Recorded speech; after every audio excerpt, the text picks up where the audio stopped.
Bueno, vamos ahora sí a comenzar. Perdón, estábamos con algunas dificultades técnicas para que pudiera transmitirse por YouTube, así que bueno, vamos a dar inicio en este momento. Bueno, muchas gracias a todos por sumarse.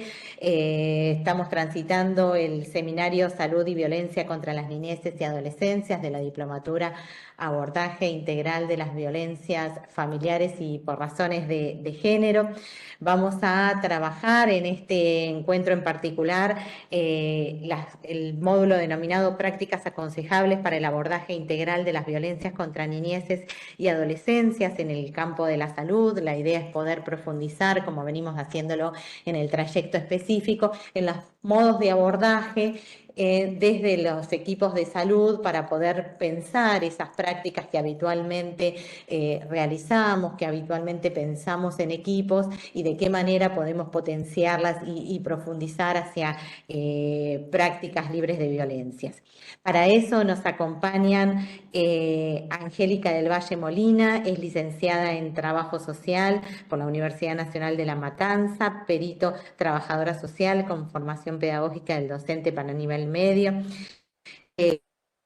diplomada de docencia por la Universidad Nacional, diplomada en gestión de los conflictos y violencias laborales, promoción de prácticas de cuidado en el ámbito de la salud, que es realizada por la Escuela de Gobierno en Salud Floreal Ferrara y la dirección a la cual pertenecemos. Y además es trabajadora social del equipo interdisciplinario de referencia de la región sanitaria 12, dependiente de la Dirección Provincial de Abordaje de las Violencias en el ámbito de la salud pública. También nos acompaña Amira Antonella Di Piso, de la Universidad Nacional de La Matanza, es licenciada en Trabajo Social por esa misma universidad, diplomada también en Gestión de los Conflictos y Violencias Laborales, promoción de prácticas de cuidado en el ámbito de la salud, e integrante del equipo interdisciplinario de referencia de la región sanitaria 12, también dependiente de la Dirección Provincial contra las Violencias en el ámbito de la salud pública del Ministerio de Salud de la provincia. Bueno, bienvenidas, muchas gracias por sumarse a este encuentro, a compartirnos sus experiencias. Cuando quieran comenzar.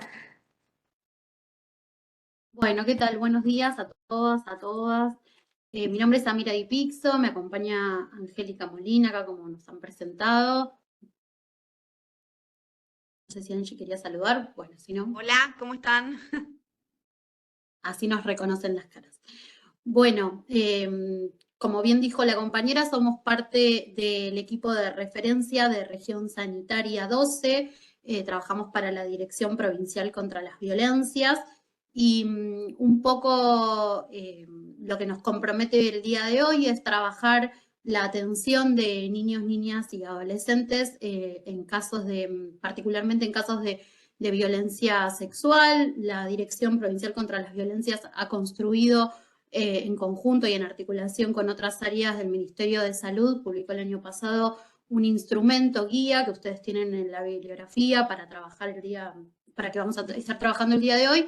Y nuestra intención como equipo regional y que estamos un poco más cerca del territorio, construyendo algunas políticas de articulación y de gestión con otros actores específicos del área de niñez, es pensar cómo situar esos abordajes con niños y niñas, y bueno, y de qué manera podemos ir construyendo una intervención más integral y más corresponsable. No sé si querés pasarnos el power. Quizás Quizás sumar a lo que trae Amira, que bueno, que nuestro trabajo como equipo de referencia, ¿no? Dentro de la región, que lo venimos llevando adelante hace 2 años, tiene que ver más con crear quizás canales, ¿no? En acompañar a los equipos respecto a las situaciones que están abordando, de las situaciones de abuso sexual en las niñeces, ¿no? Poder trabajar con los equipos en, bueno, a ver hasta dónde han podido llegar, si se ha dificultado alguna articulación en el territorio, poder pensar en canales más de comunicación interna, ¿no? Y fortalecer un poco esos vínculos. Ese tiene que ver más nuestro rol y acompañamiento a los equipos, ¿no? Dentro del sistema de salud, que venimos como tratando de llevar adelante durante este tiempo. bueno, pasamos el power, así arrancamos.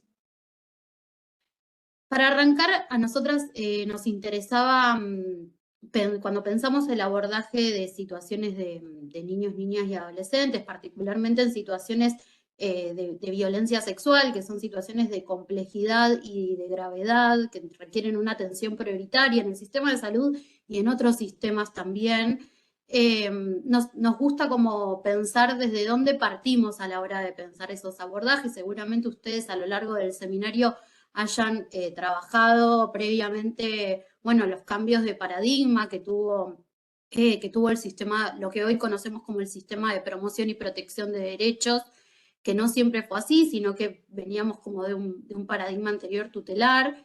Y nos parecía importante para comenzar hoy recuperar 3 ejes fundamentales que tiene la normativa que hoy regula el sistema de promoción y protección, que tiene que ver con la desinstitucionalización de niños y niñas y poder pensar abordajes territoriales, comunitarios, que prevalezca el niño en comunidad y en su entorno social, para evitar sobre todo los procesos de judicialización, que era bueno, un poco lo que marcaba el paradigma anterior. Por otro lado, la reorganización territorial y la descentralización de áreas estatales para que puedan trabajar en vínculos de proximidad con niños, niñas y adolescentes y también con sus entornos familiares, y que las distintas problemáticas que atraviesan, como ser la violencia sexual, puedan abordarse principalmente en el área, en el ámbito comunitario y desde un lugar de esto, ¿no? Como de proximidad con niños.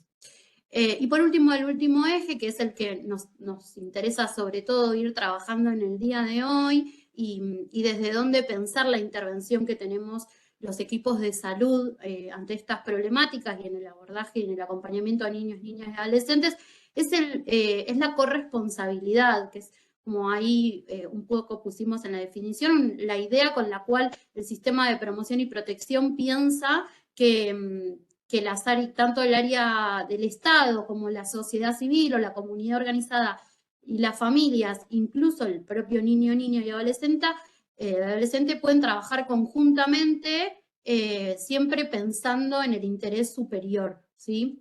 Estos ejes, y particularmente el eje de corresponsabilidad, está situado en la ley de niñez provincial, la 13298, que bueno, que un poco lo que plantea es que todas las áreas del Estado tenemos igual responsabilidad y tenemos que poder, por un lado, abordar las situaciones y por otro lado, informar, denunciar cuando conocemos cualquier tipo de vulneración de derechos, incluso más allá de las situaciones de violencia sexual que hoy vamos a estar trabajando, sino cuando identificamos situaciones de riesgo, de vulneración en un niño y una niña, todos somos corresponsables en el abordaje de esas situaciones.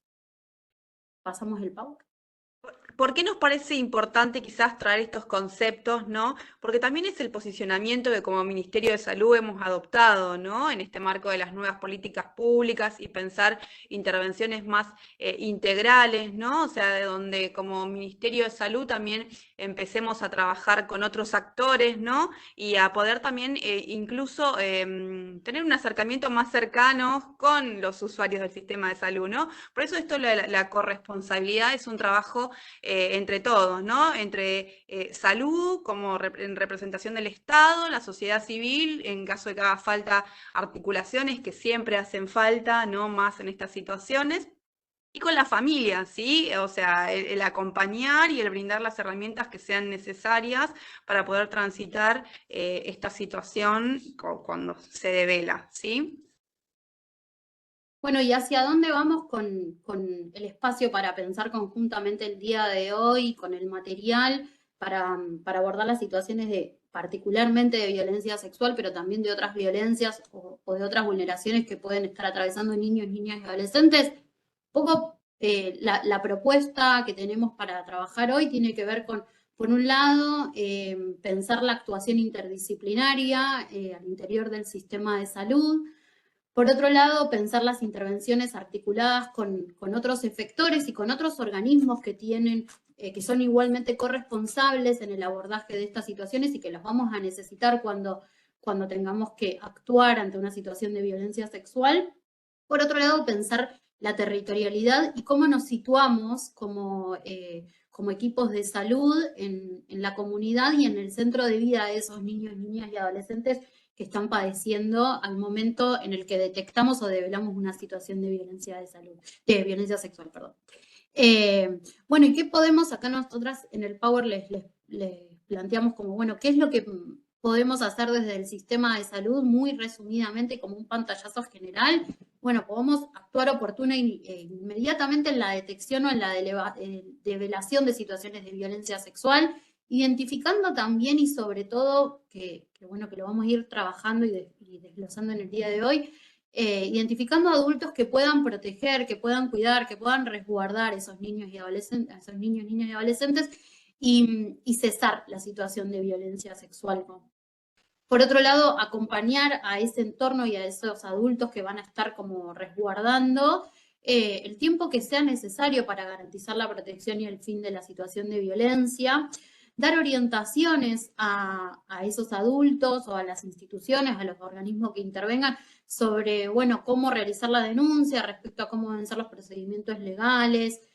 Y por último y no menor, en el caso en que esos adultos, o no podamos identificar esos adultos que protejan y que resguarden a los niños, niñas y adolescentes, como equipo de salud tenemos la responsabilidad de realizar las denuncias penales y las denuncias civiles correspondientes para el abordaje de estas situaciones en el sistema judicial. Así que nosotros vamos a estar como ejerciendo ese rol de protección cuando no logremos identificar adultos que puedan asumirlo. ¿Seguimos? Algo que nos parece interesante que trae la guía, ¿no? O sea, es también el pensar estrategias de cuidado para los equipos de salud, ¿no? O sea, esto es, bueno, cómo nos sentimos como equipo cuando llega una situación, cuando nos ingresa una situación al sistema de salud. Y cómo pensar estrategias, ¿no? Para cuidarnos también. Habla un poco de la distancia óptima, ¿no? Esto de poder también poder escuchar, pero sin involucrarnos, o sea, como parte, como si fuera una historia propia nuestra, ¿no? Poder tener cierto distanciamiento como para poder evaluar realmente cuál es la situación que ese niño nos trae en ese momento, con toda esta carga familiar incluso, ¿no? O sea, que viene a... que va a plantear y que va a atravesar ahora todo el acompañamiento que va a necesitar ese niño. Esto, ¿no? De que nuestra historia personal no nos pueda bloquear al momento de poder pensar estrategias de cuidado para ese niño, ni que tampoco nos surjan cuestiones de juzgar a la familia o ese adulto que está acompañando a ese chico, porque muchas veces puede llegar a pasar, ¿no? O sea, que vemos a lo mejor adultos un poco más distantes de la situación o no preocupados de lo que está manifestando, pero también puede pasar que, o sea, que esa persona está desbordada, ¿sí? Y no está pudiendo en ese momento ordenar toda esta información. Entonces, parte como equipo nuestro es no juzgar esa situación y poder darle herramientas a estos adultos que están acompañando, ¿sí? Y contener a ese niño siempre con una distancia óptima, ¿no? De cuidado a uno como profesional, como equipo, ¿sí? Y pensando también en el cuidado de esta familia y niña que nos trae la situación. Es muy importante saber que los datos del equipo que está interviniendo, ¿sí? No son públicos, ¿sí? Que no hace falta que se le brinde a la familia un teléfono directo del profesional que lo está atendiendo, ¿sí? Que toda esta información que si se necesita, o sea, va a ser aportada al sistema judicial. Eso es importante porque muchas veces circulan los mails, los teléfonos de los equipos, ¿sí? O de los profesionales que están interviniendo en esa situación y quedan expuestos o son amedrentados por otros adultos que a lo mejor están involucrados en la situación o incluso otros profesionales que puede ser, por ejemplo, el abogado defensor de la familia o de la otra parte que empiece como a hostigar. Entonces es importante eso también poder saber que no es necesario que circule esa información, ¿sí? Si querés aportar algo más, Amira, o pasamos. No, avancemos. Esto sí como me parece sumamente importante y que quizás nos va a requerir como con tiempo ir pensando prácticas de cuidado, ¿no? Como decíamos al principio, que las situaciones de violencia sexual contra niños, niñas y adolescentes son situaciones complejas y son situaciones de gravedad que requieren muchas veces la atención inmediata y dentro de los niveles de urgencia y gravedad que vamos a estar también como pensando hoy, los vamos a identificar siempre como medio altos, son situaciones traumáticas para los propios niños, pero también para los equipos de salud. Entonces, como hoy, incluso hoy que estamos como pudiendo pensar previamente todo esto, ir pensando espacios para elaborar, que el equipo de salud pueda ir elaborando con tiempo lo que le va pasando en relación al abordaje de estas situaciones. Como, eso es parte del cuidado de los equipos, como trabajar colaborativamente y armar equipo. En la medida de lo posible, la guía siempre va a hablar de trabajo interdisciplinar. Sabemos que después, en la realidad de los efectores, eso va a depender de cómo estén conformados los servicios, de si estamos hablando de un CPA, si estamos hablando de un hospital de alta complejidad, si estamos hablando de un primer nivel de atención, quizás no hay servicio social o no hay servicio de salud mental. Bueno, armar equipo de trabajo con quien tengo cerca y quien tengo al lado. A veces en el marco de hospitales más grandes o de mayor complejidad, eso va a estar un poco más al lado y a veces voy a contar con mi compañero administrativo en ese momento, voy a contar con la guardia del servicio local, pero lo importante es no quedarse solo pensando el abordaje de esas situaciones y sobre todo como ir instituyendo espacios para ir trabajando en la revisión de las intervenciones, en ir planificando los criterios para abordar, con quién voy a trabajar ante una situación de urgencia, con quién voy a pensar una continuidad de cuidado, todo eso ir pensándolo en espacios de reuniones de equipo, en espacios de ateneo, en espacios de supervisión, como sumamente importante llevar espacios de supervisión, de covisión de las situaciones. ¿Qué me pasa a mí subjetivamente cuando abordo esta situación? Algo que me parece importante traer esto, como dice Amira, ¿no? Que sabemos que en la realidad de los espacios de cada efector es muy distinta, ¿sí? Y que quizás no todos tengan servicio de salud mental ni de servicio social, ¿sí? No significa que no sea interdisciplinar, ¿sí? La atención, o sea, el charlarlo y el abordarlo con el otro, con el que tengo, es un trabajo interdisciplinar ya, o sea, es poder pensar con el otro por dónde seguir, ¿sí? Y que no esté en estos espacios no significa que la atención no se deba llevar adelante, ¿sí? La atención y la escucha tiene que estar garantizada igual dentro del sistema de salud, aunque no tengamos todos los equipos que creemos que en ese momento se necesitan, ¿sí? Seguramente, quizás, a ver, si tuviéramos equipo de salud mental y de servicio social y los podemos consultar, bueno, bienvenido sea, pero si no los tenemos, no significa que no se deba llevar la intervención adelante, ¿sí? La intervención tiene que estar garantizada de igual forma, la escucha, ¿sí? Y por eso decimos que por más que no tengamos estos servicios, el charlarlo con el otro compañero, con el otro equipo, con la otra persona que sí tenemos, o sea, ya es un trabajo interdisciplinar. Y esto de la reunión de equipo es fundamental para generar criterios en forma conjunta, el también poder decirle al otro cómo me estoy sintiendo, ¿no? Con esta situación que me llega y si realmente puedo continuar o necesito convocar a otra persona. E incluso acá, o sea, que igual lo vamos a traer, es importante poder darle comunicación, ¿sí? A la dirección del hospital cuando llega una situación así, porque, o sea, también es responsabilidad de las direcciones, ¿sí? No es solamente responsabilidad del equipo que está en ese momento pensar cómo seguir, ¿sí? También es una responsabilidad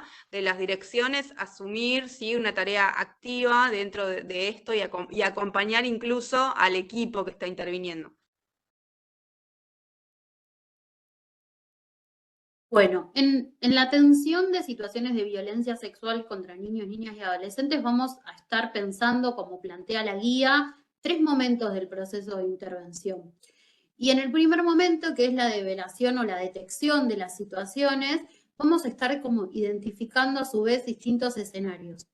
En la guía van a poder encontrar como ejemplos de cada escenario, incluso digo, si surge en una situación de guardia, si surge en una consulta, también diferenciar si es una cuestión en la que el profesional o el equipo de salud se puede como anticipar y puede identificar a partir de indicadores lo que viene sucediendo, le viene sucediendo a ese niño o a esa niña, o si por el contrario, bueno, es una cuestión de develación y el niño o niña en un ambiente de confianza, en un ambiente seguro, como es un espacio de consulta o en la atención médica, va a estar contando qué es lo que pasa.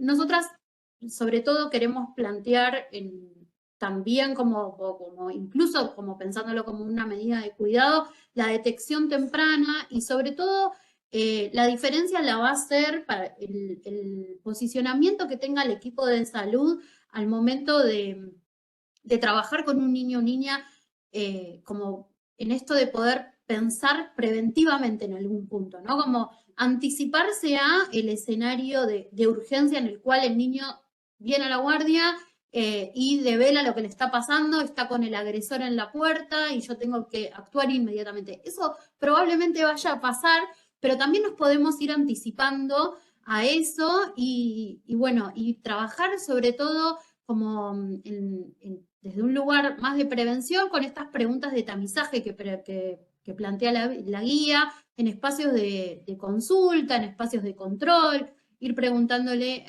al niño, bueno, cómo se siente, cómo está, si está a gusto con su espacio familiar, si está a gusto en la escuela, si hubo algún cambio en su vida, cómo es el día a día en la vida de un niño, como poder generar un espacio de confianza y un clima, un escenario en el cual el niño, si está atravesando alguna situación conflictiva, la pueda plantear, como ir generando de a poco ese clima de trabajo.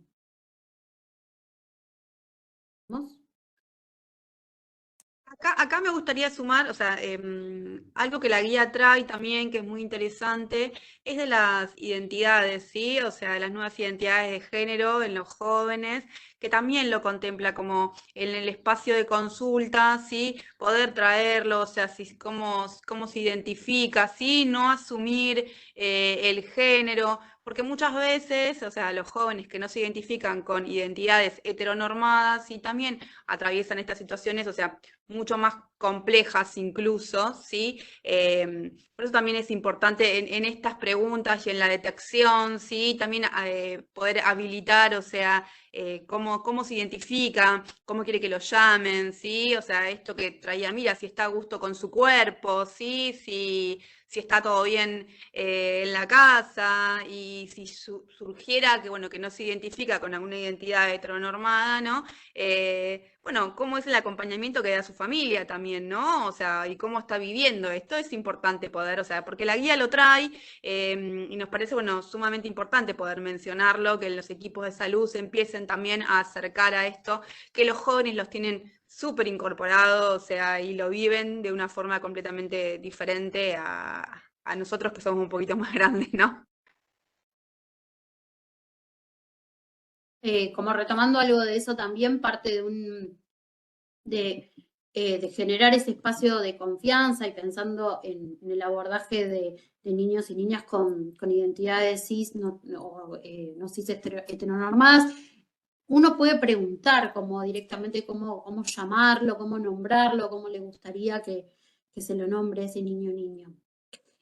¿Podemos volver al anterior? Perdón, porque nos salteamos una. Ahí va. Bueno, en esto como de diferenciar los momentos de develación y detección de las situaciones y de lo que es detección temprana, de lo que es primera escucha, nosotras llamamos primera escucha nosotras y la guía plantea también la primera escucha como, bueno, el espacio en el cual surge la situación de relato de violencia sexual, ¿no? Como el niño puede poner algo de palabra a eso que le está sucediendo. Eso puede coincidir o no en el marco de una entrevista interdisciplinaria, en el marco de una intervención, si yo vengo trabajando en el control o en el seguimiento de una situación y vengo identificando ciertos indicadores, si me piden una interconsulta o si me piden la articulación desde otro organismo territorial para el abordaje porque hay una sospecha de la situación, bueno, eso va a poder coincidir o no con el relato del niño en ese espacio de encuentro. Puede ser que surja también como espontáneamente en el marco de atención de guardia. Lo importante en ese momento es, como les planteábamos anteriormente, ir generando el espacio y el clima de confianza para que el niño o niña pueda ir relatando, pueda poner algo de palabra a eso que le viene pasando. Es sumamente importante como recabar la información sin realizar un interrogatorio ni ser invasivos, como hacer preguntas abiertas, hacer preguntas simples en el lenguaje en función a la edad que tenga ese niño o niña, que él pueda ir contando qué es lo que le pasa en relación a, bueno, esto, su día a día, si está cómodo, si no está cómodo, qué le pasó, si conoce sus derechos, si no los conoce, si alguna vez recibió educación sexual, como, bueno, preguntas lo más amplias posibles para que el niño o niña pueda ir contando qué es lo que le viene pasando y en qué espacio de la vida de él o de ella.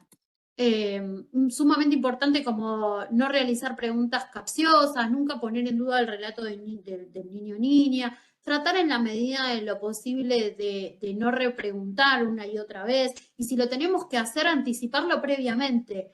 Si es necesario tomar nota, avisar, che, voy a tomar nota de esto para yo no tener que para que no tener que pedirte que vuelvas a repetir una vez más lo que estás haciendo, como ir anticipándole al niño o a la niña todo el paso a paso de lo que vamos a ir haciendo. Eso va a generar un clima de suma confianza para que pueda ir compartiendo en la medida que pueda y que se sienta habilitado eso que le está pasando. En esto del registro que trae Amira, ¿no? En darle la información al niño, al joven, también es importante poder pensar en el registro de uno como equipo, ¿no? O sea, que pueda estar lo más detallado posible este registro, que quede constancia en la historia clínica o en el libro de guardia o en un informe, ¿sí? ¿Qué es lo que relató el niño o el joven? ¿En qué contexto? ¿Sí? Tiene que haber un registro, o sea, y esto es muy importante para uno también como equipo para poder después poder pensar incluso las estrategias y qué otra información necesito después, en todo caso, profundizar, ¿no? O sea, en esta primera escucha, a lo mejor la información puede llegar a estar un poco desordenada, bueno, uno lo va registrando como, ¿sí? Como lo va relatando el niño. Después, o sea, en el momento que necesitemos profundizar alguna información, volveremos sobre ese registro. Por eso es tan importante poder registrar con mayor detalles, ¿sí? E incluso palabras que haya utilizado el niño o el joven para poder después volver sobre eso.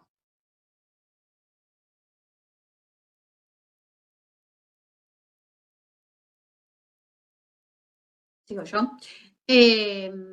Bueno, como les decíamos, la primera escucha puede coincidir o no con la entrevista interdisciplinaria.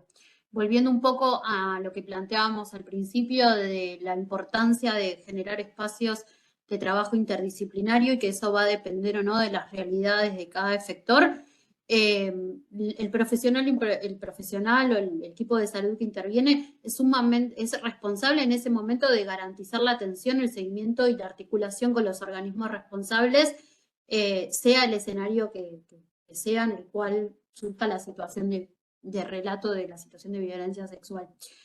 Si nos encontramos como en un efector de alta complejidad y esto está pasando en el contexto de guardia o está pasando en el contexto de consulta o de seguimiento de la situación y cuento con un servicio de social, un servicio de salud mental, un SAPS, hay equipos EDA descentralizados dentro de lo que es el organigrama de la Dirección Provincial contra las Violencias que se encuentran en algunos hospitales provinciales, dentro de algunos SAPS.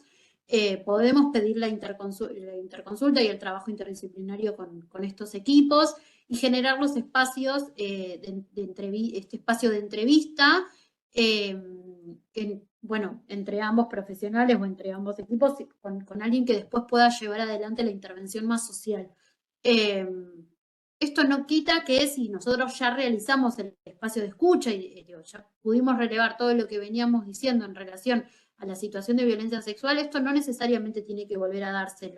La idea es que lo podamos ir construyendo en función de la singularidad de cada situación y en la singularidad de cada efector y situado en el territorio en función de las posibilidades que tenga. el objetivo de la entrevista interdisciplinaria es relevar la expresión del niño o niña y dar inicio al proceso de intervención, de protección y de restitución de derechos. Como veníamos trabajando, como diciendo anteriormente, generar las condiciones de confidencialidad y de privacidad, y sobre todo identificar, por un lado, la persona que ejerce violencia contra ese niño, y también la persona que va a poder, si hay una persona que pueda resguardar y que pueda habilitar espacios de cuidado para ese niño o niña.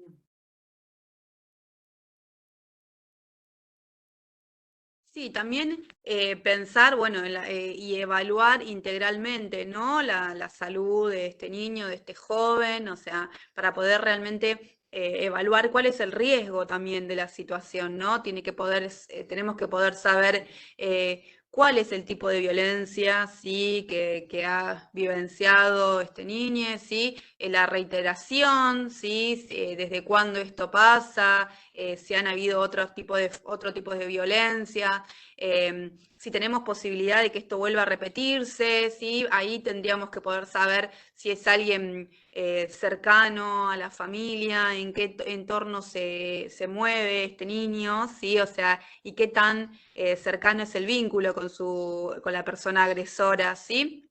Algo que me parece sumamente importante que trae la guía, ¿no? Y un poco es para esto, ¿no? Para hacernos pensar es que por lo general las situaciones de violencia sexual en las niñeces no son tan irruptivas como pensamos, ¿sí? O sea, no ocurren de la noche o sea, un día de repente, sino por lo general es algo que viene ocurriendo, es algo más sistemático, ¿sí? No es alguien desconocido, ¿sí? Por lo general siempre es alguien muy cercano al entorno de la familia, alguien que tiene acceso a estar en contacto con el niño. Por eso también ocurre que cuando se devela esta situación es tan compleja de abordar incluso al interior de la familia, ¿sí? Porque, o sea, es alguien en el quien confiamos, en el quien forma parte de nuestros vínculos muy cercanos, ¿sí? Al que seguramente le hemos brindado la confianza del cuidado de nuestro hijo, ¿sí? Y termina, o sea, ocurriendo esta situación. O sea, las situaciones de violencia sexual no son irruptivas, ¿sí? O sea, por lo general no son irruptivas, ¿sí? Suele haber cierta sistematicidad, o sea, y suele haber planificación de la persona agresora hasta que llega, sea al momento, ¿sí? De la actividad sexual concreta, o sea, han pasado muchas otras cuestiones previas, ¿sí? Hasta llegar a ese momento. Por eso también es muy importante poder a evaluar y trabajar con la persona adulta referente, ¿sí? O sea, si no son los progenitores, o sea, qué adulto referente tenemos que va a poder acompañar a este niño, ¿sí? Quizás en un primer momento no sean sus progenitores porque pueden estar desbordados con la situación, ¿sí? Que se devela en cómo irrumpe también en la dinámica familiar una develación de este tipo, ¿no? Y quizás es una abuela a la que podemos acompañar y dar información y está más fortalecida, o una tía. Por eso es muy importante el identificar quién es el adulto referente, si tenemos, ¿no? Si tenemos adulto referente con quién trabajar y a quién poder brindarle herramientas para poder acompañar toda este proceso y esta develación que pasó. Y algo muy importante también es tener en cuenta si hace falta en esta cuestión del riesgo tomar alguna medida de protección, ¿sí? En conjunto con el Servicio de Protección de Derechos del Niño, ¿sí? Eso es importante. Desde un principio estar en comunicación con el servicio local y en todo caso, al no contar, a lo mejor en esta evaluación que hacemos y en estas entrevistas en profundidad sale que no tenemos ningún adulto, ¿sí? Que pueda estar acompañando, evaluar las posibilidades de que se tome una medida de protección, ¿sí? E incluso en el ámbito hospitalario, ¿sí? ¿Seguimos?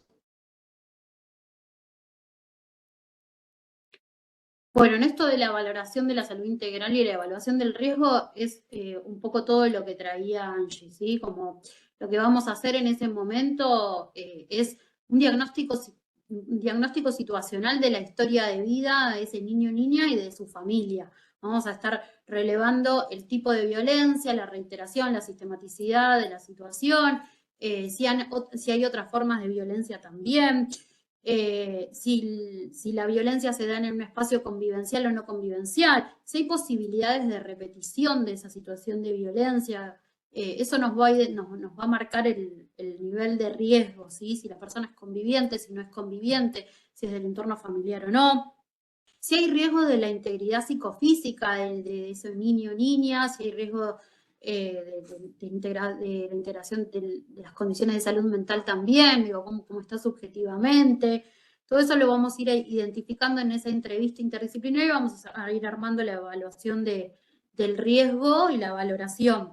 Vamos a relevar también, como traía Angie, los vínculos familiares y los adultos que pueden ejercer esos roles de cuidado.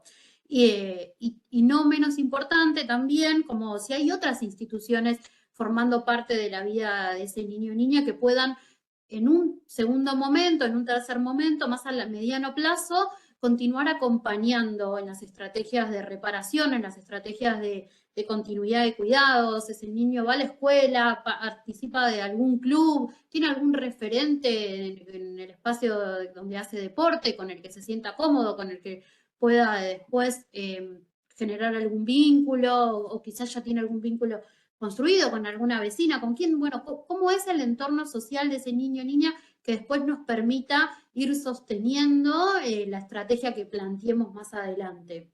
Como traía Angie, bueno, evaluar la medida de protección de derechos, una posible medida de abrigo, es lo que se suele llamar así, que es una medida que toma el Servicio Local de Promoción y Protección, y que va a estar como llevándose adelante en función de esa valoración que el equipo de salud hace. ¿Seguimos? Nos parece importante quizás, o sea, poder traer esto que contempla la guía, que es el tema de los indicadores de riesgo, ¿no? Y por qué estaríamos hablando en todo caso nosotras de tomar una medida de protección en el ámbito hospitalario, ¿no? O sea, cuando tenemos un conjunto de indicadores que nos dicen, o sea, esta situación se puede seguir repitiendo y vamos a seguir exponiendo al niño o al joven, ¿sí? A la violencia sexual, o sea, hay que poder tomar una medida de protección en el ámbito hospitalario, ¿sí? Cuando tenemos, por ejemplo, la presencia de lesiones son recientes, ¿sí? Cuando sabemos que convive con el agresor y que el otro progenitor, en caso de que lo tengamos, o sea, no toma una actitud protectora ante esta situación, ¿sí? O ha tenido conocimiento previo y no ha podido, ¿sí?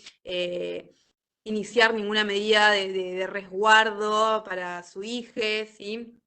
Cuando también puede pasar que la mujer, en todo caso, esté siendo destinataria de violencia y no pueda posicionarse, ¿sí? Para poder resguardar a su hijo. Eso es un indicador de riesgo también, o sea, porque ella al estar atravesando este proceso de la violencia, o sea, es muy poco probable que pueda resguardar a ese niño. Entonces ahí tenemos también que pensar en cómo acompañamos esta situación de violencia que está vivenciando esta progenitora, ¿sí? Y ahí se nos despliega incluso otra línea de intervención más alrededor de la situación, ¿no?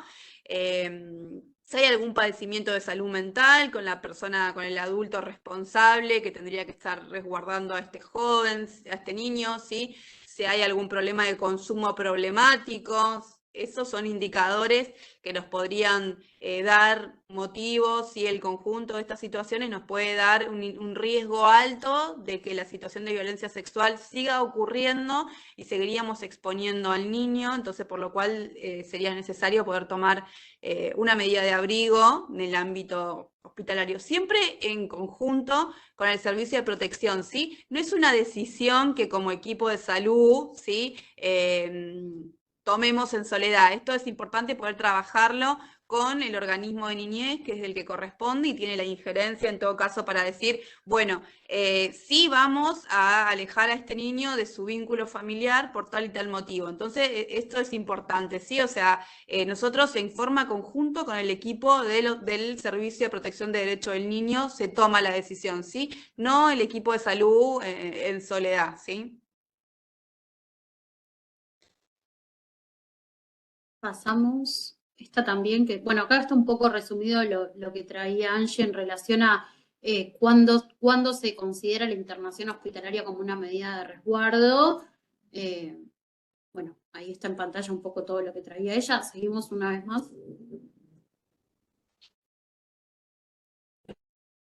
Y acá un poco nosotras recuperamos un escenario frecuente que trabajamos mucho en región sanitaria con situaciones de embarazo en niñas y adolescentes. Es importante, es sumamente importante mencionar que hasta con embarazos de niñas hasta 15 años, siempre estamos hablando de una situación de alto riesgo en un embarazo adolescente de esa edad. Y que todos los niños y niñas tienen derecho a una interrupción voluntaria del embarazo hasta la semana 14 de gestación.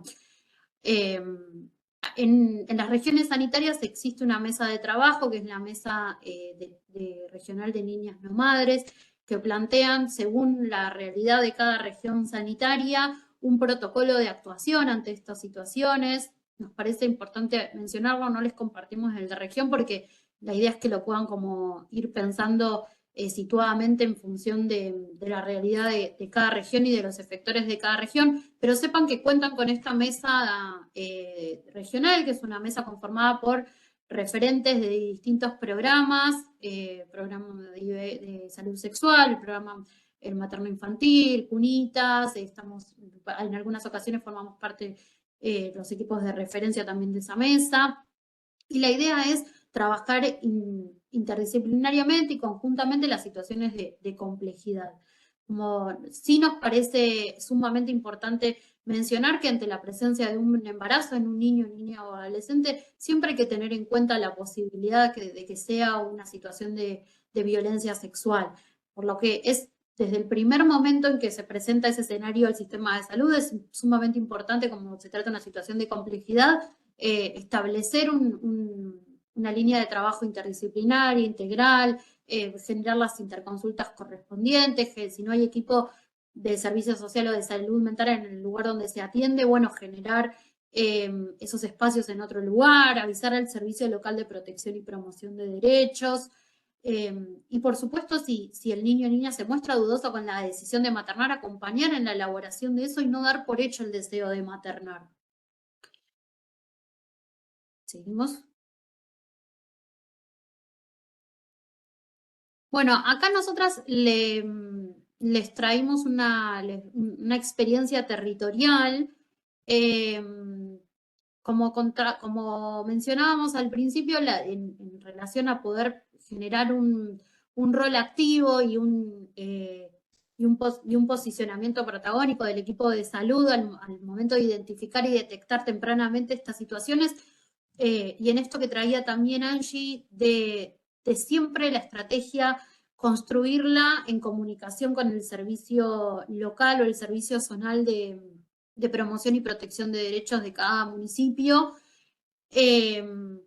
Bueno, nos parece sumamente importante pensar en que cada equipo de salud con tiempo, de forma planificada, pueda participar de espacios comunitarios en los cuales se aborden criterios comunes para trabajar estas situaciones en contextos de urgencia o no de urgencia también, pero ir construyendo previamente esa articulación, que esa comunicación con el servicio local no sea la primera vez que yo me tenga que comunicar con la guardia y que no sé quién va a estar del otro lado para atenderme, sino que yo previamente pueda conocer a través de un recursero, a través de alguna mesa de trabajo, una vez cada 2, 3 meses, que pueda conocer cuáles son esos actores que están en el territorio y que van a estar acompañando esta situación mientras nosotros estamos trabajando dentro del efector.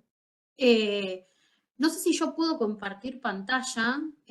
¿Puedo compartir acá? Lo voy a probar. Creo que sí. Sí, pero tengo que dejar de compartir yo. Ahí, fíjate, por favor. Bueno, es brevemente para... no, esta no es.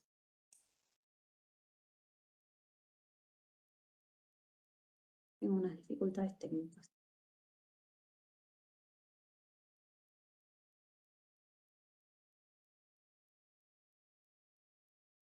Bueno, Bueno, igual la idea era poder, o sea, mostrar que, bueno, que en este trabajo articulado, ¿no? Entre el sistema de salud y el de niñez, o sea, en nuestra región, o sea, se creó un protocolo con un flujograma, ¿sí? Interno, en donde, o sea, están las guardias, o sea, y circula la información de con quién se debe hablar, o sea, desde el servicio, entre el servicio local y el sistema de salud se generó este flujograma, o sea, de ante determinadas situaciones con quién trabajarla. Entonces, este flujograma, o sea, está bien grande, pegado en la guardia de todos los efectores, entonces para poder consultar, o sea, es un trabajo que se dio previo, ¿sí? Y bueno, muchas veces allana los caminos de poder esto, ¿no? Ya generar algunos acuerdos previos antes de que la situación nos llegue quizás más detonada, o sea, y no sepamos por dónde ni con quién. Ahí creo que lo pudo. Ahí se ve y bueno, ahí está. No, solamente a modo nada de compartir, en tren de compartir una experiencia territorial, nos parecía sumamente importante porque este protocolo para la región sanitaria en la que nosotras trabajamos está vigente hace varios años y es una construcción colectiva entre el sistema de niñez, el sistema de salud, el sistema educativo, organizaciones territoriales, espacios de participación de niños, niñas y adolescentes, y un poco lo que establece es el ABC, como qué es lo que no le puede faltar a la intervención cuando sucede una situación de vulneración de derechos de niños, niñas y adolescentes en el marco de un dispositivo de salud. Por supuesto que después la guía vino el año pasado a complementar un montón de cuestiones, a dar lineamientos, a trabajar criterios y a ir como, bueno, profundizando, ¿no? Pero previo a eso, esta construcción sirvió mucho dentro de los efectores para poder contar a mano con un número de teléfono, un recursero de decir, bueno, estoy solo, no sé con quién cuento, qué es lo que tengo que hacer. Y nos parece, bueno, como en esto de trabajar como criterios de cuidado de los equipos, nos pareció que era una linda experiencia para compartir porque en el medio de la vorágine, con todo lo que ante una situación de urgencia y con todo lo que nos pasa a uno como profesional y como persona atendiendo una situación así, es importante contar con un instrumento. La guía es una guía que viene a profundizar y a construir lineamientos y criterios. Pero esto, en su momento, para los equipos de guardia fue un instrumento súper claro que venía como a traer cierto ordenamiento en un contexto de guardia y de mucha soledad para los equipos. Ya no sé si querés volver a compartir, si no sigo compartiendo yo el Power. Ahí está.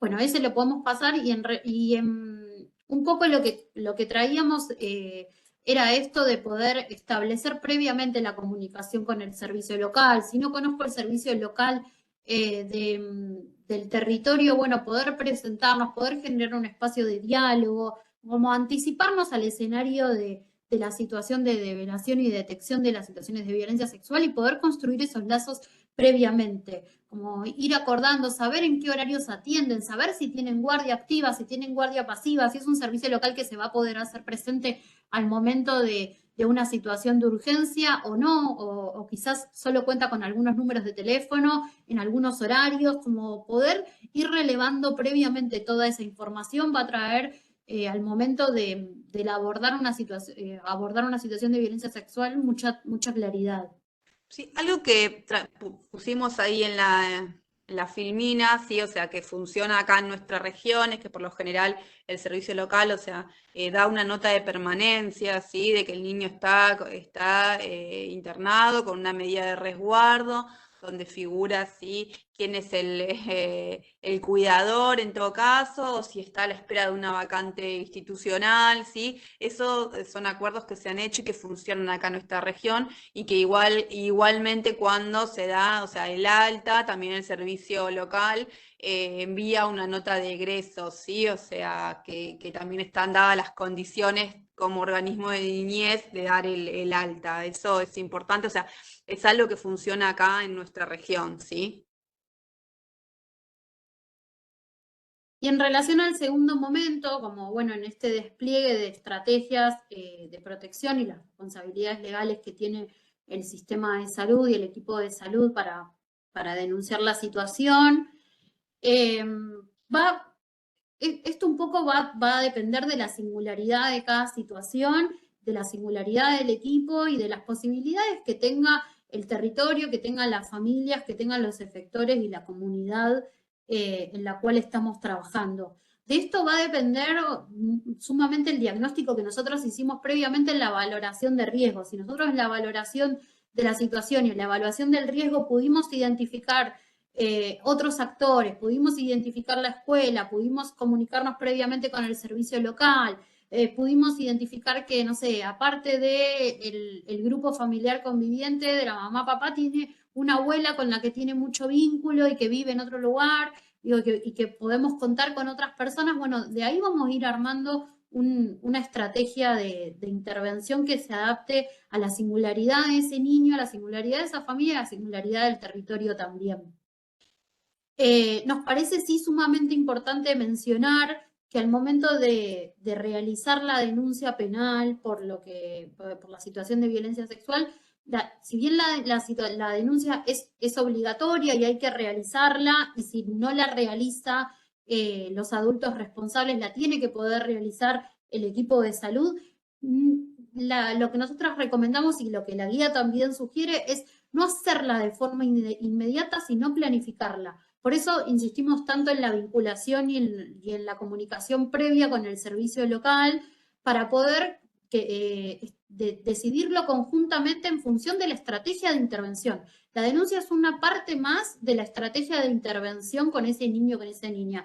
No debería haber un escenario en el cual yo salgo a denunciar una situación de violencia sexual y no tengo pensado a dónde va a volver ese niño, con quiénes va a sostener los cuidados a largo plazo, si va a estar en contacto o no en contacto con esa persona agresora nuevamente.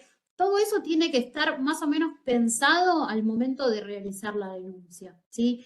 Y también tener en cuenta, bueno, qué es lo que puede aportar el sistema de salud a ese proceso judicial. El sistema de salud va a denunciar el delito, va a denunciar el hecho y después no va a darle ni continuidad ni va a juzgar si eso efectivamente pasó o no pasó, si hay pruebas, si no hay pruebas. Como eso es un tratamiento judicial, pero lo que el equipo de salud sí puede dar cuenta mediante un informe, que la guía también tiene un montón de pautas, nosotros hoy no las recuperamos, pero tiene un montón de pautas sobre cómo elaborar un informe para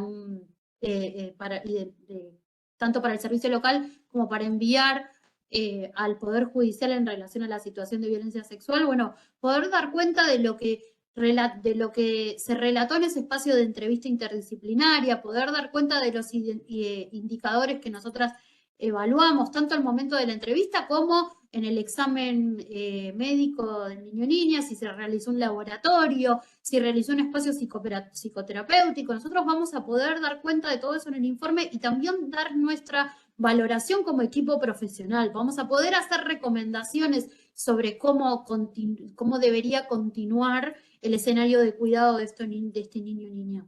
Acá, en este marco me parece importante quizás sumar, para no olvidarnos, es que, bueno, en estas situaciones el personal de salud está exceptuado de guardar el secreto profesional, ¿sí? Porque lo que prima, por sobre todo acá, es el derecho del niño, ¿sí? Es poder garantizar el pleno ejercicio de los derechos del niño. Entonces acá sí, no habría ningún tipo de dificultad en que el equipo de salud pudiera informar la situación y brindar, o sea, desde su conocimiento específico, qué es lo que ha evaluado, ¿sí? Como equipo, ¿sí?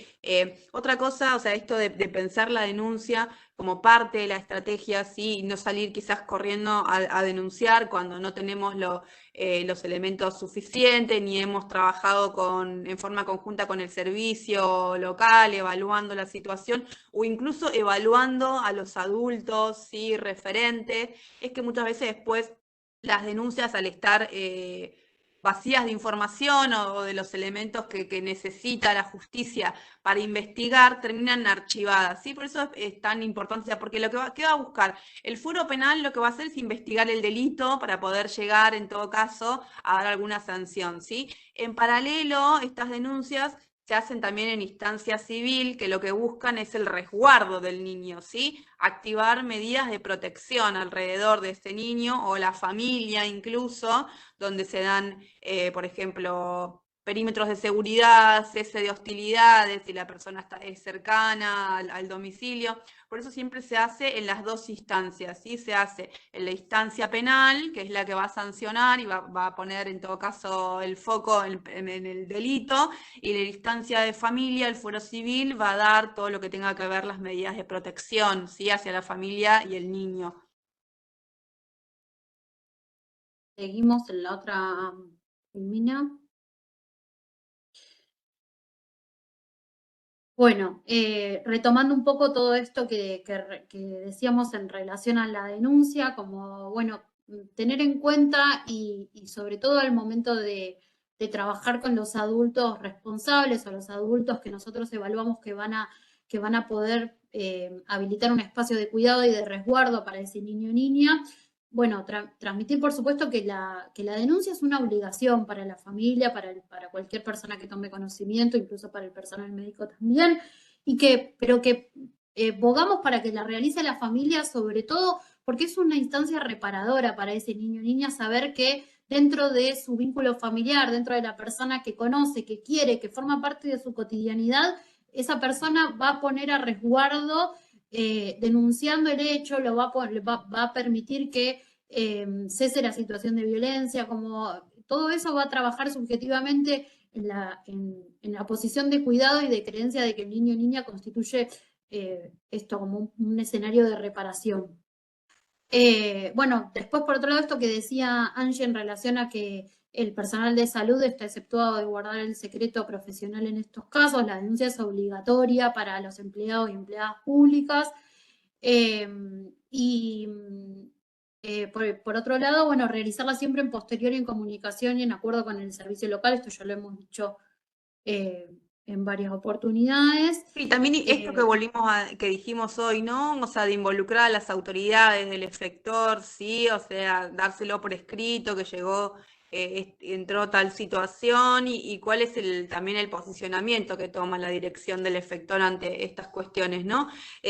Otra cosa es que se puede hacer una denuncia con reserva de identidad, que los datos que tienen que estar constatados en la denuncia son los del efector, sí, o sea, no los no mío, no Angélica Molina, que viene a denunciar, sino en representación del hospital tal, sí, denuncia que ingresó una situación a la guardia con tal y tal característica, ¿sí? Porque eso también muchas veces, o sea, termina dejando a los equipos expuestos innecesariamente, o sea, seguramente en la denuncia se ponga quién es la persona, pero después, o sea, durante todo el proceso se hace una reserva de identidad de los datos de la persona que está denunciando, ¿sí? Y eso es importante decirlo al momento que se realiza la denuncia. Esto estamos hablando cuando la familia no hace la denuncia y como equipo de salud tenemos que realizarla, ¿sí? Saber que, que tiene que ser datos institucionales, ¿sí? No de la persona que está en ese momento interviniendo.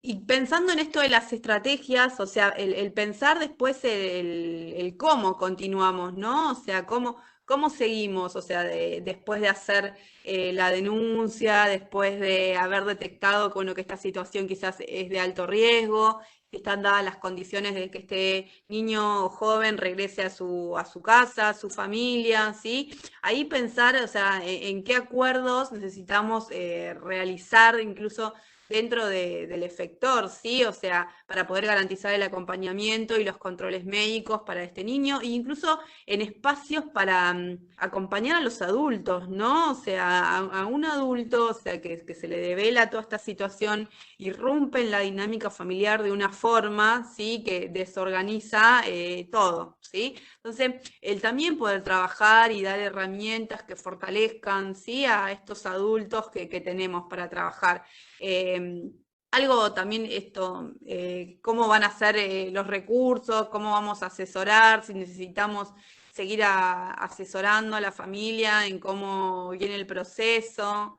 Esto es importante también repensarlo, o sea, el post, ¿no? Porque dentro, o sea, uno tiene un acceso continuo y lo vemos, pero o sea, después el pensar el cómo va a ser el contacto, ¿sí? De este niño y de esta familia con nuestro efector es importante también que esté contemplado dentro de las estrategias, ¿sí? Pasamos una filmina más.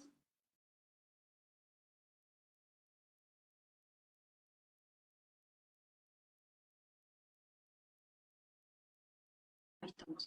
No me cambio.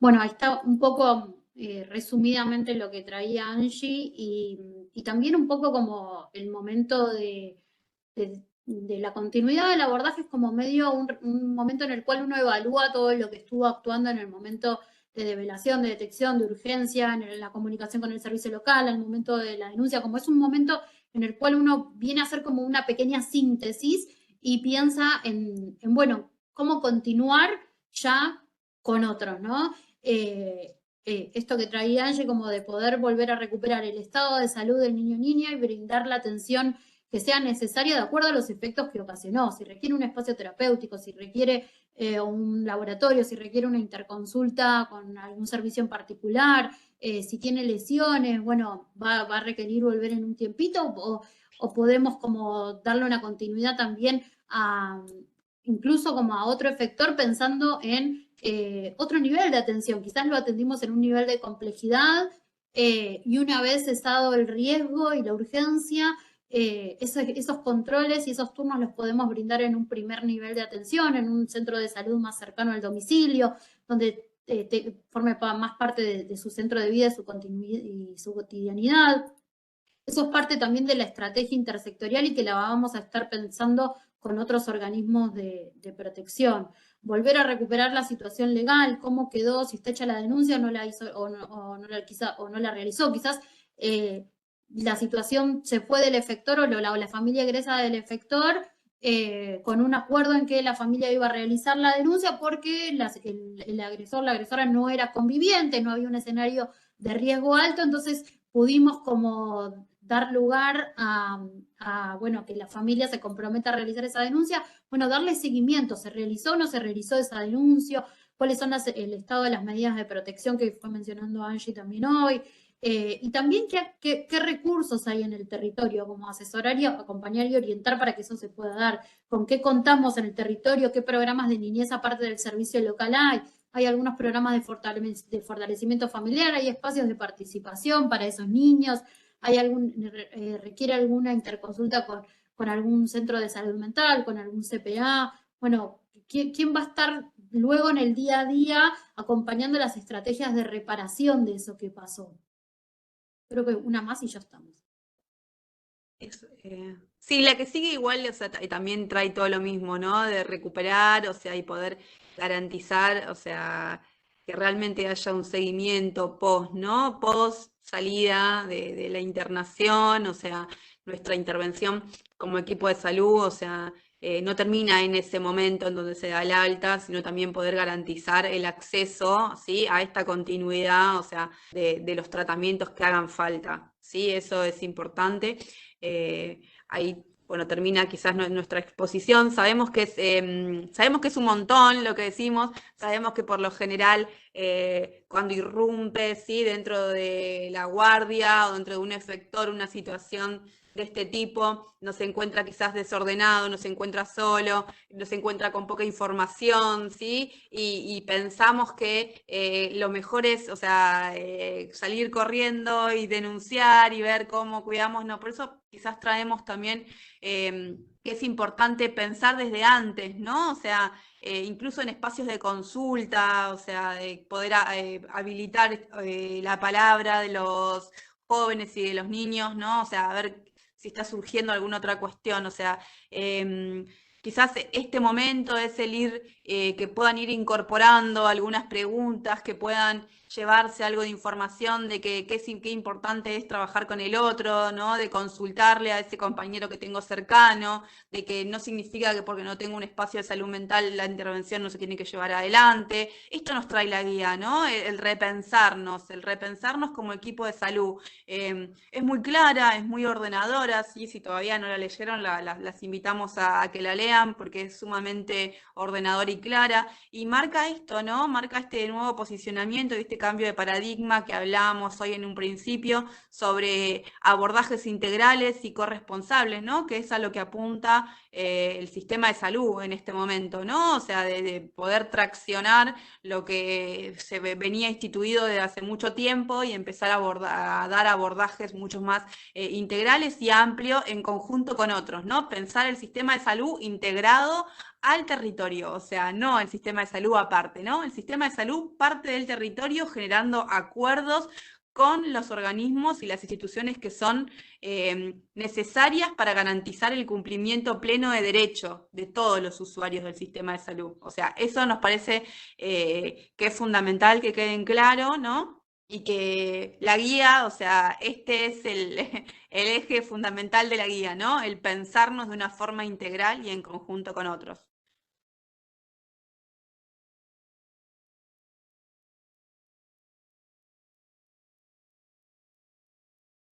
Bueno, hasta acá nuestra presentación. No sé si surgió como algo en el espacio, o alguna pregunta o duda.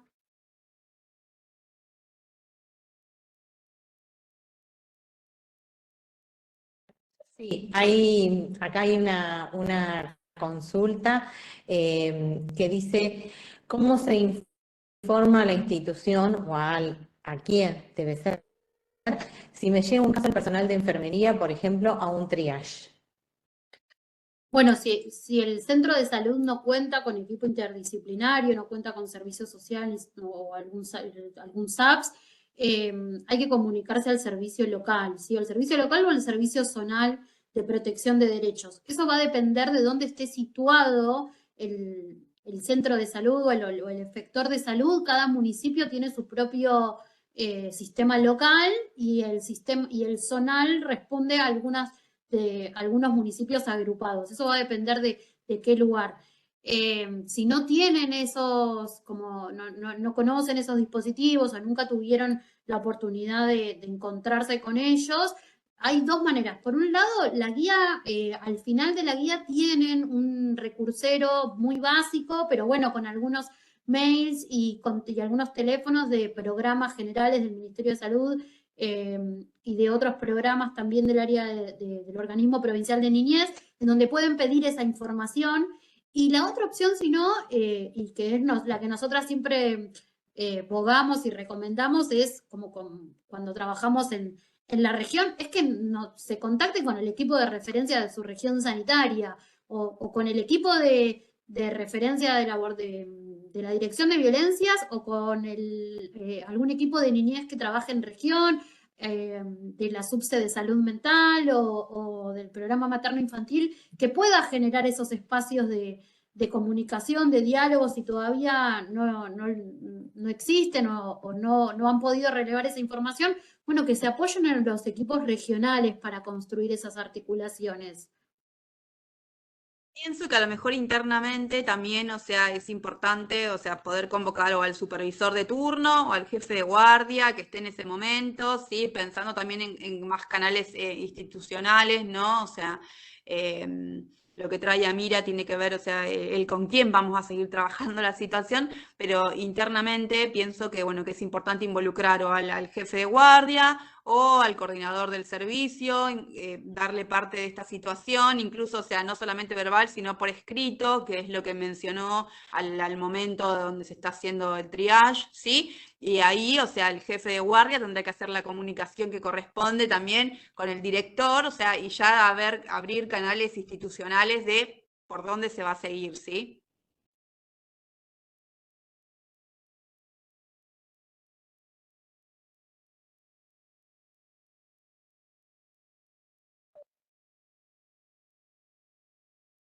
Em, ¿Qué estrategias se pueden dar los equipos de salud cuando existe una situación de violencia sexual intrafamiliar y quienes están al cargo del cuidado no realizan la denuncia?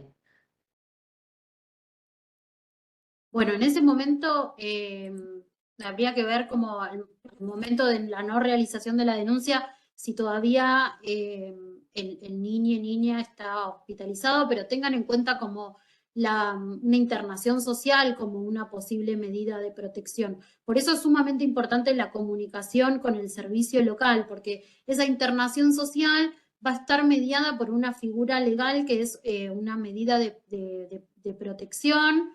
Es un proceso de judicialización en la cual se toma una medida excepcional con ese niño en el cual momentáneamente se lo aleja de ese entorno familiar para poder ponerlo a resguardo hasta que la situación de violencia cese o hasta que ese niño pueda ir, hasta que el equipo de salud en conjunto con el organismo de protección de niñez puedan identificar un escenario cuidado. Si no es en el entorno familiar, será en una institución, en un hogar convivencial o en otras. Eso lo determinará luego el organismo de protección de niñez.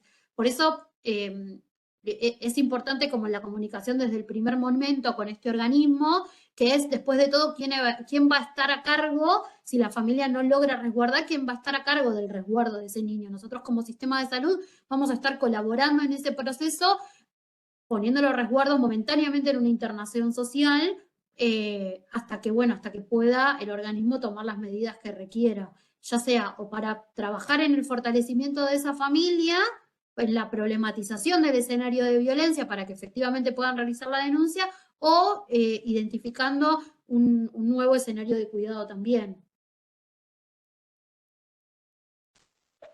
Ahí en ese sentido, Amira, ¿qué, ¿de qué modo pueden intervenir los equipos de salud en situaciones de síndromes de alienación parental y revinculaciones forzadas?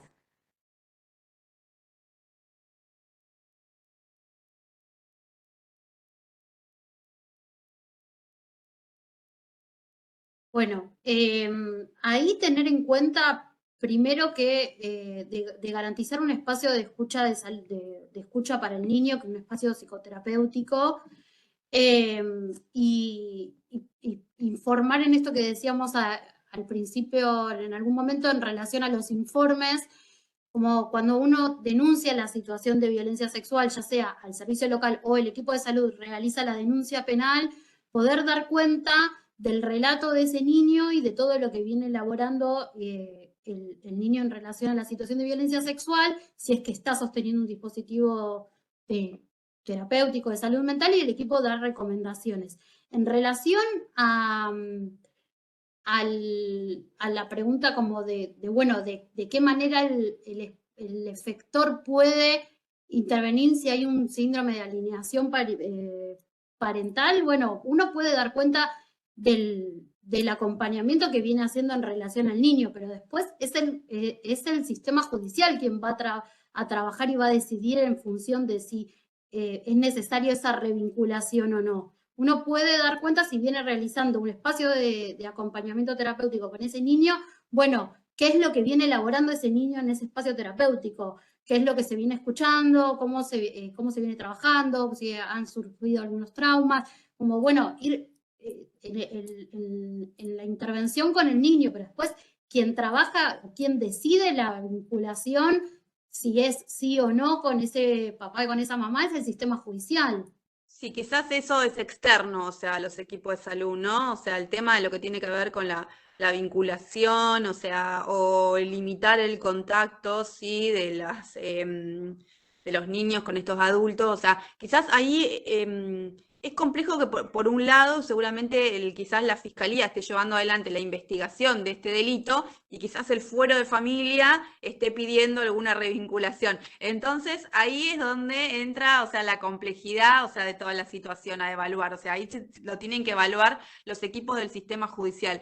Pero sí me parece importante esto que trae Amira, es que se pueda garantizar, por ejemplo, el espacio psicológico de este niño, ¿no? O sea, y que el equipo de salud mental pueda brindar algún informe, en todo caso, al sistema judicial de qué es lo que se viene trabajando y qué indicadores han encontrado respecto a cómo está vivenciando esta revinculación con ese adulto, o si han detectado que sigue ocurriendo alguna situación, sí, abusiva, que puede pasar, ¿sí? Que puede pasar que el sistema judicial nos esté diciendo revinculen, ¿sí? Que se revincule este niño con esta persona y que lo siga exponiendo a una situación de abuso. Eso puede pasar, o sea, por eso es importante que pueda estar garantizada quizás el acompañamiento psicológico y que como equipo de salud mental pueda brindar también un informe, ¿sí? De qué es lo que ha detectado en este trabajo que viene haciendo.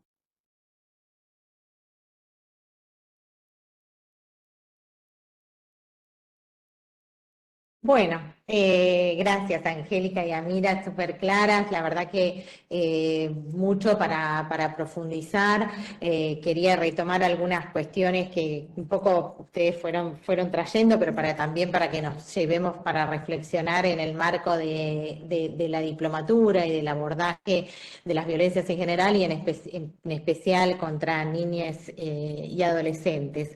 Por un lado, bueno, esta idea de ustedes son parte de un equipo que está construido, consolidado, pensado, diseñado para el abordaje de las violencias en red, ¿no? Eso me parece fundamental. Ustedes traían también esta idea de la territorialización y ahí solo decir que muchas veces los abordajes, e incluso cuando se piensan desde esta perspectiva, exceden al sistema de salud, o sea, no son solo desde el sistema de salud o no pueden abordarse solo desde el sistema de salud. Cuando se trata del abordaje de las violencias en general y especialmente cuando se trata de violencias hacia niños y adolescentes. Me resultó como interesante esto de pensar al efector de salud o al equipo de salud como parte de ese territorio, ¿no? Como sumándose a un trabajo con otras organizaciones, con otras instituciones e incluso con otras formas de participación territorial que también existen y que muchas veces también contienen y sostienen a las niñeces y a las adolescencias en cada uno de los lugares en los que habitan. Fundamental cuando pensamos en el abordaje de las violencias hacia niños y adolescentes, pensar en la centralidad de esos sujetos y en las características de esos sujetos y de su contexto, ¿no?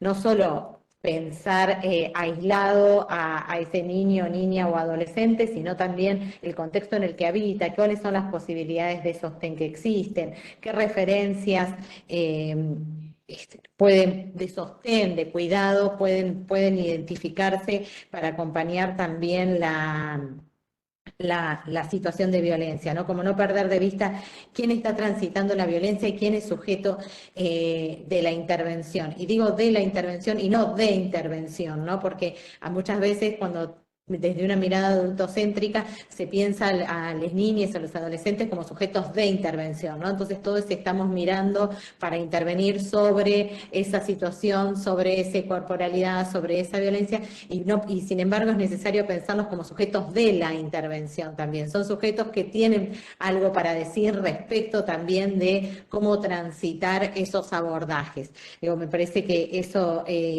también es fundamental.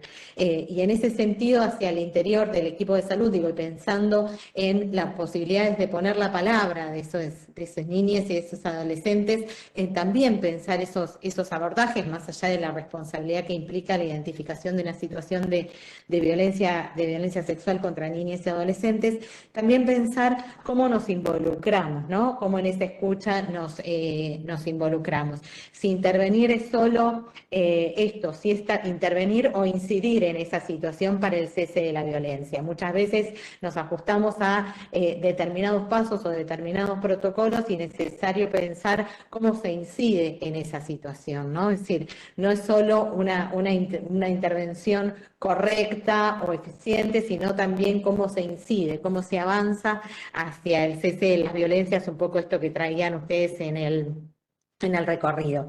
Acá me hace un poco de ruido, no lo que trajeron ustedes, sino esta idea que trae la guía de preguntas de tamizaje, fundamentalmente porque la idea, digo, para que pensemos críticamente también estas producciones, la idea de tamizaje tiene que ver con medición, es un concepto biológico que tiene que ver con la medición, y cuando pensamos en las violencias es difícil cuantificar, medir, ¿no? Como si fuera algo que solo pasa por un tamiz. Digo, esto hacia reflexionar en torno también a estos instrumentos que nos aportan muchísimo, pero que esas preguntas, esa primera escucha, esa primera instancia, en relación a esto que decían ustedes también, de pensar por la palabra, ¿no? De generar una confidencialidad, credibilidad, de escuchar, bueno, me hacía un poco de ruido ahí con esta idea del tamizaje. Fundamentalmente porque ustedes traían también esta idea de no pensar de manera adultocéntrica ese encuentro, ¿no? Entonces, bueno, cómo se pone esa palabra en juego, cómo se le da credibilidad, cómo se le da legitimidad también, y sobre todo cómo se devuelve a ese sujeto la posibilidad de poner la palabra, de explicar, de contar, de narrar, y que en esa narración traían ustedes también, en esa narrativa, la necesidad de identificar las trayectorias, ¿no? La trayectoria de ese niño, de esa niña, de ese adolescente, de historizar y de poder pensar esa condición de vulnerabilidad, ¿no? Cómo se construye, qué coordenadas nos brinda esa narrativa o esa escucha para poder construir ese escenario en el que vamos a abordar una situación de violencia. Y en ese sentido ustedes fueron como muy claras en esto de que la denuncia, cuando se trata de, más allá de la responsabilidad que tenemos como equipo de salud, no es un fin en sí mismo, sino que es parte del abordaje, ¿no? Bueno, cómo se incide, qué genera, qué consecuencias tiene esa denuncia, también es necesario pensar en equipo y en diálogo, como ustedes lo planteaban. Y nada, retomar esto que nos compartieron, que me pareció también súper interesante del flujograma y del recursero, de la posibilidad de contar y de tener a mano esta primera guía, ¿no? La posibilidad que nos brinda esto de hasta visualmente de poder detenernos, poder decir, bueno, a ver, qué situación de violencia nos estamos encontrando, cómo la estamos abordando y cuáles seguro son las estrategias iniciales, ¿no? Ustedes decían esto que no debe faltar, bueno, esas cuestiones que necesariamente deben ocurrir y cómo, imagino, también tranquiliza por un lado contar con ese recurso y con esta especie de recursero, de estos teléfonos a mano, que también un poco dan cuenta de una construcción colectiva, ¿no? De no pensar estos abordajes ni en soledad, ni de manera individual, sino, bueno, retomando un poco lo que decíamos al principio, de pensarnos también con otras instituciones, con otras organizaciones y con otros espacios que puedan estar en el territorio y que puedan de alguna manera, no solo corresponsablemente, que es por supuesto el lineamiento principal, sino también colectivamente, pensar ese abordaje y desde distintas miradas y distintos saberes. Bueno, un poco recuperar algunas de estas cuestiones que ustedes nos relataron tan claramente y que además da cuenta del trabajo que ustedes están haciendo en la región y en el territorio como parte de los equipos de la red de abordaje de las violencias. No sé si quieren agregar algo más. De mi parte, muchas gracias. O sea, creo que has recuperado muy bien todo lo que quisimos transmitir, ¿no? A veces uno habla y siente que la información que transmite es un montón, que a lo mejor no estamos siendo del todo clara, pero bueno, creo que has recuperado muy bien lo que queríamos transmitir y bueno, agradecerles por la invitación y que, bueno, cualquier cosita, estamos. No, fueron súper claras, además, bueno, está la guía de cualquier cosa si hubiera necesidad de reponer algunas cuestiones, y ustedes fueron como recorriendo los aspectos más significativos de esos abordajes, así que el agradecimiento, por supuesto, es de la DIPLO y el aporte que han hecho para el seminario y para seguir pensando las prácticas, ¿no? Uno digo, puede pensar, ustedes también lo decían, digo, los abordajes son necesariamente situados, y bueno, tenemos que pensarnos desde cada uno de los lugares en los que estamos para pensar o cómo pensar estos lineamientos en cada uno de esos espacios y de cada una de las situaciones que también siempre son diversas y diferentes. Bueno, y de mi parte también agradecer al espacio de la Escuela Floreal por invitarnos, a las compañeras que organizan el seminario y a todos quienes participaron hoy. También una invitación de parte nuestra a quienes formen parte de la región 12, que nos busquen, que armemos equipo, que pensemos situadamente estas situaciones, que podamos trabajar como en el armado de redes locales y bueno, y de poder pensar criterios de cuidado para todos. Y a quienes no formen parte de la región 12, que también busquen apoyar en los mismos equipos de los cuales formamos parte de nosotras, que los equipos de referencia están en cada región sanitaria, y bueno, que la red de abordaje de las violencias tiene un dispositivo pensado para cada problemática que requiere la atención de violencias específicamente. Así que bueno, acá estamos para armar equipo cuando sea necesario. Bueno, muchísimas gracias nuevamente a Mira y Angélica, muchas gracias por contarnos no solo traer aportes desde la guía, sino también el relato de su experiencia, que siempre fue fundamental escucharnos entre nosotros para el abordaje y para sumar a las propias intervenciones. Agradecerles a todos quienes se sumaron, seguimos trabajando en la plataforma con cada uno de sus docentes y nos volvemos a encontrar ya en 15 días para el inicio de un nuevo seminario. Muchísimas gracias a todos. Gracias.